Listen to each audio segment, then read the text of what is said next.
It's Friday, the 23rd of September, 2022. Welcome to the Fast Five by Fear and Greed, where we give you the top 5 business stories you need to know in just 5 minutes. I'm Michael Thompson, and good morning, Sean Aylmer.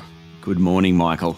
Sean, 5 stories in 5 minutes. Story number 1 is a big one. The number 2 telco, Optus, has experienced a massive cyber attack that potentially compromised the names, date of birth, addresses, phone numbers, and ID documents, including passports and driver's licenses of millions of customers. This is big.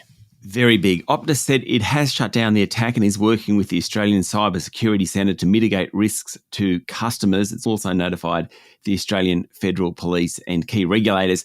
Chief Executive Officer Kelly Bayer Rosmarin said she was devastated to discover the company had been attacked and that personal information had been leaked. She apologised and asked customers to be vigilant about their cyber activity.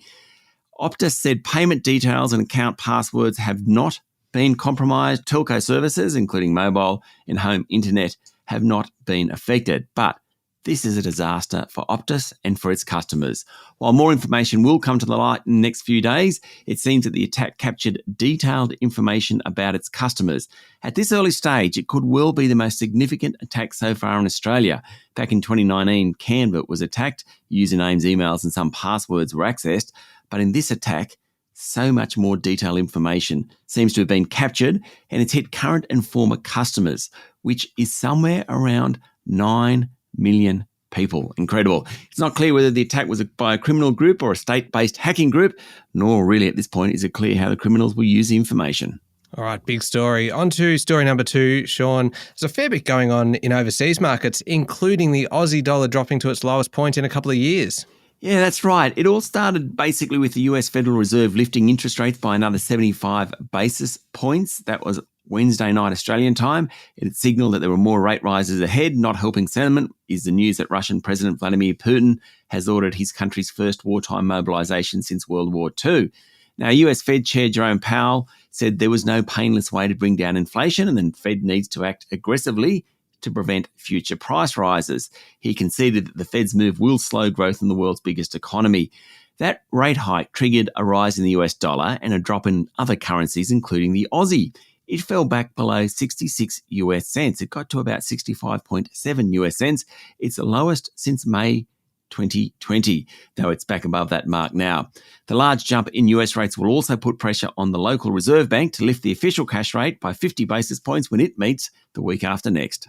Okay, story number 3. The National Day of Mourning yesterday didn't pass peacefully, really, with protests against the royal family held around the country. That's right. The protests were generally non-violent, though there were reports of a man in Adelaide being escorted away by police. Prime Minister Anthony Albanese, in a speech to mark the day, called on Australians to honour Queen Elizabeth II by echoing her commitment to community. Opposition leader Peter Dutton paid tribute to her constant, comforting and confidence-inspiring presence. There was a memorial service in Canberra. It was attended by politicians, former Prime Ministers and, of course, the Governor-General. Story number 4, Sean. I love this one. The number of cranes across Australia's skyline has hit a new record, and it's not just like a vague, yes, we've hit a new record. We know it was exactly 868 cranes. So what I found out in this story is that people actually count cranes, which is sort of an interesting... It's a dream job. For someone who likes cranes and construction, that is a dream job. Absolutely. It's something called the RLB Crane Index. It's been doing so since 2012, and during the past 6 months, crane numbers have jumped sharply. In fact, 300 new cranes were added on development sites across the country, and 245 were removed. Now, cranes at the skyline might not look very good, but they do suggest economic activity. However, there's a bit of a catch this time. Poor weather, a shortage of materials due to supply chain issues, and a lack of skilled labour means cranes are staying up for longer. Sydney's the crane capital, 308 in the city, the highest number ever recorded. Melbourne had 206, Brisbane's 82. There's about 50 in Perth, 55 on the Gold Coast in Queensland, 23 in Canberra, 2 in Hobart and 2 in Darwin. There you go.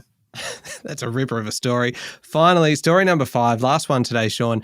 Ukrainian President Volodymyr Zelensky has unveiled a plan to end the 7-month war with Russia at the annual gathering of the UN General Assembly. The 5-point plan urges world powers to punish Moscow and increase aid to Kiev. He said Russia must be forced to end the war it started. Mr. Zelensky wants a special tribunal to be formed to adjudicate the war, and he wants Russia to be forced to pay money for invading Ukraine. It comes as Vladimir Putin looks ready to escalate the conflict, announcing referendums in 4 occupied regions of Ukraine and, as I mentioned earlier, a partial mobilisation of 300,000 reservists. All right, that's it. The top 5 business stories in 5 minutes. Thank you, Sean. Thank you, Michael. It's Friday, the 23rd of September, 2022. Remember to hit follow on the podcast. And if 5 minutes isn't enough, you can find our longer daily show called Fear and Greed on your podcast platform, along with a bunch of interviews, including today's chat with the local boss of IBM. I'm Michael Thompson, and that was the Fast 5 by Fear and Greed. Have a great day.